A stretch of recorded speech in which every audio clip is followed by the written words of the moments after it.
आप सभी को जय मसीह की। याकूब अध्याय 3। आपने कभी सोचा है कि हमारी जुबान यह छोटा सा अंग हमारे पूरे जीवन की दिशा बदल सकता है। याकूब अध्याय 3 हमें एक ऐसे गहरे आत्मिक सत्य में ले जाता है जो हर विश्वासी के जीवन को छूता है। हम रोज बोलते हैं, परिवार में, कार्यस्थल पर, कलीसिया में और परमेश्वर से, परंतु हम जो बोलते हैं वही हमारे जीवन के बीज होते हैं, या तो आशीष के या फिर विनाश के। यही कारण है कि यह अध्याय हमारी जीभ, वाणी की शक्ति, उसके खतरों और उसके आत्मिक महत्व को बड़ी स्पष्टता से उजागर करता है। याकूब सिर्फ शब्दों की चेतावनी नहीं देता, बल्कि हमें स्वर्गीय बुद्धि और पृथ्वी की बुद्धि के बीच स्पष्ट भेद भी सिखाता है। आज के समय में जब झूठ, ईर्ष्या, कटुता और आत्म प्रचार आम हो गए हैं, तब इस अध्याय का संदेश और भी ज़्यादा प्रासंगिक है।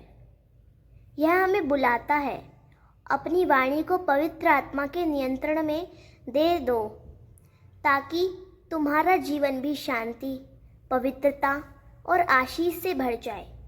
यह अध्याय केवल पढ़ने के लिए नहीं, बल्कि जीवन में उतारने के लिए है, क्योंकि शब्द बोते हैं और वही शब्द फल लाते हैं। याकूब 3 का 1 वचन। हे मेरे भाइयों, तुम में से बहुत से लोग शिक्षक ना बने, क्योंकि हम जो सिखाते हैं उन पर अधिक कठोर न्याय होगा। अर्थ, याकूब चेतावनी देता है कि सिखाने वाला व्यक्ति अधिक जिम्मेदारी और जवाबदेही रखता है। शिक्षक का जीवन, उसके शब्द और कर्म दूसरों को प्रभावित करते हैं, इसीलिए परमेश्वर उनके शब्दों का कठोरता से न्याय करेगा। इसका आत्मिक अर्थ यह है कि जो प्रभु का वचन सिखाता है उसे पहले खुद आज्ञाकारी और पवित्र जीवन जीना चाहिए। याकूब 3 का 2 वचन। क्योंकि हम सब बहुत तरीकों से ठोकर खाते हैं। यदि कोई व्यक्ति अपनी बातों में गलती नहीं करता तो वह शुद्ध व्यक्ति है और अपने पूरे शरीर पर भी नियंत्रण रख सकता है। अर्थ, मनुष्य अपने शब्दों से अक्सर पाप करता है। यदि कोई अपनी वाणी पर नियंत्रण रख सके तो वह आत्मिक रूप से परिपक्व है। यह दर्शाता है कि वाणी को नियंत्रित करना आत्मनियंत्रण की कुंजी है। वचन हमें आत्मिक परिपक्वता की दिशा में प्रेरित करता है। याकूब 3 का 3 वचन। जब हम घोड़ों के मुंह में लगाम डालते हैं ताकि वे हमारी आज्ञा माने, तो हम उनके पूरे शरीर को नियंत्रित कर सकते हैं। अर्थ, जैसे घोड़े को लगाम से नियंत्रित किया जाता है, वैसे ही हमारी वाणी, जीभ हमारे जीवन की दिशा तय करती है। यदि हम अपनी बातों को संयमित करें तो जीवन भी सही दिशा में चलता है। याकूब 3 का 4 वचन। और जहाज़ों को देखो, वे इतने बड़े होते हैं और तेज हवाओं से चलाए जाते हैं, फिर भी एक बहुत छोटा पतवार उन्हें नाविक की इच्छा के अनुसार दिशा देता है। अर्थ, जहाज बड़ा होता है पर उसे छोटा सा पतवार दिशा देता है। वैसे ही छोटी सी जीभ पूरे जीवन को दिशा दे सकती है। यदि सही प्रयोग किया जाए तो आशीष, और यदि गलत तो विनाश। याकूब 3 का 5 वचन। इसी प्रकार जीभ भी शरीर का छोटा भाग है, फिर भी बड़े बड़े दावे करती है। देखो, एक छोटी सी चिंगारी कितना बड़ा जंगल जला देती है। अर्थ, जीभ छोटी है, लेकिन उसमें महान शक्ति है। जैसे एक छोटी चिंगारी जंगल को जला देती है, वैसे ही जीभ का एक गलत शब्द जीवन, परिवार या कलीसिया में बड़ा नुकसान कर सकता है। याकूब 3:6 वचन, और जीभ भी आग है। यह अधर्म की एक दुनिया है जो हमारे शरीर के अंगों में रखी गई है। यह पूरे शरीर को दूषित करती है और जीवन की सारी दिशा को आग लगा देती है और स्वयं नरक की आग से जलती रहती है। अर्थ, याकूब जीव की शक्ति को आग से तुलना करता है। यह पाप का साधन बन सकती है, हमारे पूरे जीवन को भ्रष्ट कर सकती है। गलत शब्द झगड़े, विभाजन और आत्मिक विनाश ला सकते हैं। याकूब 3:7 वचन, हर प्रकार के जानवरों, पक्षियों, रेंगने वाले जंतुओं और समुद्री जीवों को वश में किया जा सकता है और मनुष्यों ने किया भी है। अर्थ, मनुष्य ने संसार के लगभग सभी प्राणियों को वश में किया है।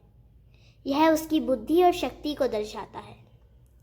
याकूब 3:8 वचन, परंतु कोई भी मनुष्य जीव को वश में नहीं कर सकता। वह एक बेचैन बुराई है, घातक जहर से भरी हुई। अर्थ, जीव को मनुष्य की अपनी शक्ति से काबू में करना असंभव है। इसके लिए पवित्र आत्मा की सहायता चाहिए। बिना आत्मिक नियंत्रण के वाणी जहरीली बन जाती है और संबंधों को नष्ट कर सकती है। याकूब 3:9 वचन, हमें उसी जीव से अपने प्रभु और पिता की स्तुति करते हैं और उसी से मनुष्य को श्राप देते हैं जो परमेश्वर की समानता में बनाए गए हैं। अर्थ, यही जीव परमेश्वर की आराधना भी करती है और लोगों को श्राप भी देती है।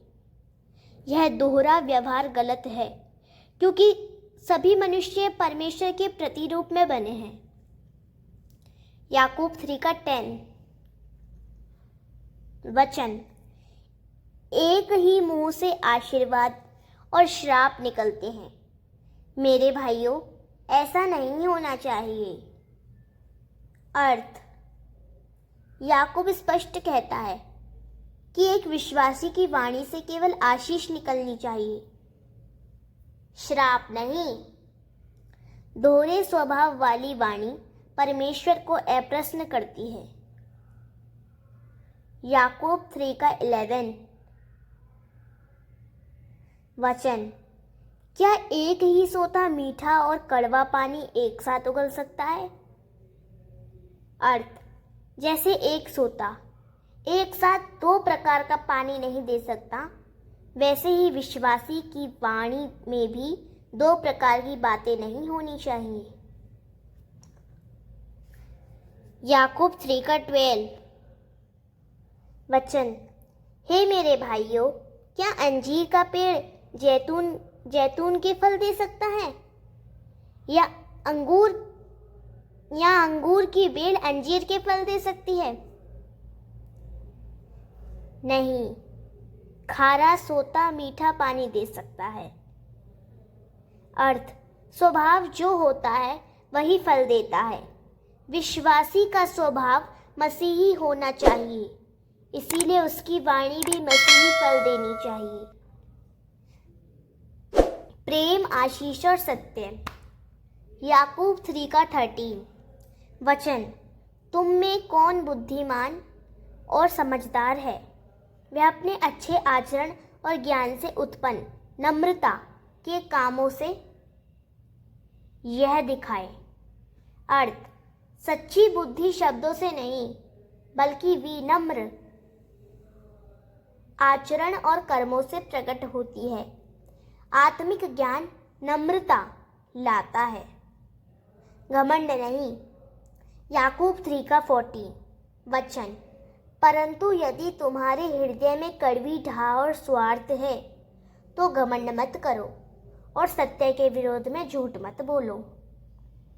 अर्थ, यदि मन में ईर्ष्या और स्वार्थ है तो वह परमेश्वर की सच्ची बुद्धि नहीं। ऐसे में घमंड करना और झूठ बोलना आत्मिक जीवन को भ्रष्ट कर देता है।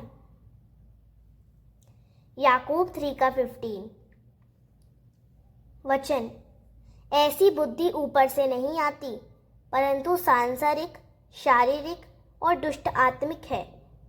अर्थ, मनुष्य की स्वार्थपूर्ण, ईर्ष्यालु बुद्धि आत्मिक नहीं बल्कि सांसारिक और शैतानी होती है। यह बुद्धि झगड़ा और अव्यवस्था लाती है। याकूब 3:16 वचन, क्योंकि जहाँ ढाह और स्वार्थ होता है वहाँ अशांति और हर प्रकार का बुरा काम होता है। अर्थ, ईर्ष्या और स्वार्थ शांति को नष्ट करते हैं। वे अव्यवस्था और पाप को जन्म देते हैं। इसीलिए ऐसे मन से आत्मिक फल उत्पन्न नहीं हो सकता।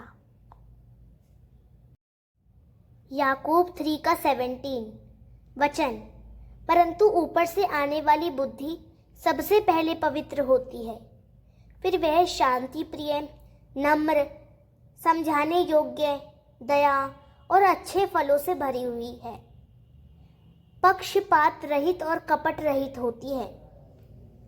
अर्थ, परमेश्वर की सच्ची बुद्धि शुद्ध और शांति लाने वाली होती है।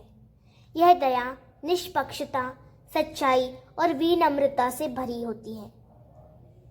ऐसा ज्ञान आत्मिक जीवन को समृद्ध करता है और दूसरों को भी आशीष देता है।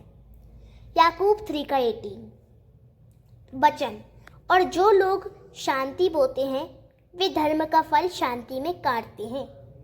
अर्थ, जो लोग अपने जीवन और वाणी से शांति फैलाते हैं वे परमेश्वर की धार्मिकता के आशीषित फल पाते हैं।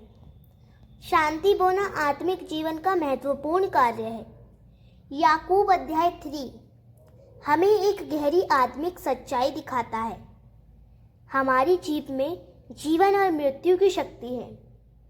एक छोटा सा अंग, परंतु यह पूरे जीवन की दिशा बदल सकता है। यह अध्याय हमें सावधान करता है कि जैसे एक चिंगारी पूरा जंगल जला सकती है, वैसे ही एक गलत शब्द रिश्तों, परिवारों और आत्मिक जीवन को नष्ट कर सकता है। आज के समय में जब सोशल मीडिया और दैनिक वार्तालापों में शब्दों की बाढ़ है, तब इस शिक्षा की प्रासंगिकता और भी बढ़ जाती है। परमेश्वर चाहता है कि हमारी वाणी से श्राप नहीं, आशीष निकले, कलह नहीं, शांति निकले, अभिमान नहीं, नम्रता प्रकट हो। आत्मिक बुद्धि वही है जो ऊपर से आती है, पवित्र, शांति देने वाली, दया से भरी और सच्ची। जब विश्वासी अपने शब्दों को पवित्र आत्मा के अधीन कर देते हैं तो उनकी वाणी चंगाई, मार्गदर्शन और प्रेम का स्रोत बन जाती है। इसीलिए आइए हम प्रतिदिन अपने वाणी को परमेश्वर को समर्पित करें। बोलने से पहले सोचें, क्रोध के समय शांत रहें और हर बात में प्रभु की बुद्धि मांगी। ऐसा करने से न केवल हमारा जीवन बदलेगा बल्कि हमारे आसपास के लोगों के जीवन में भी स्वर्गीय आशीषों की गूंज सुनाई देगी। प्रभु आप सभी को आशीष करे। आप सभी को जय मसीह की।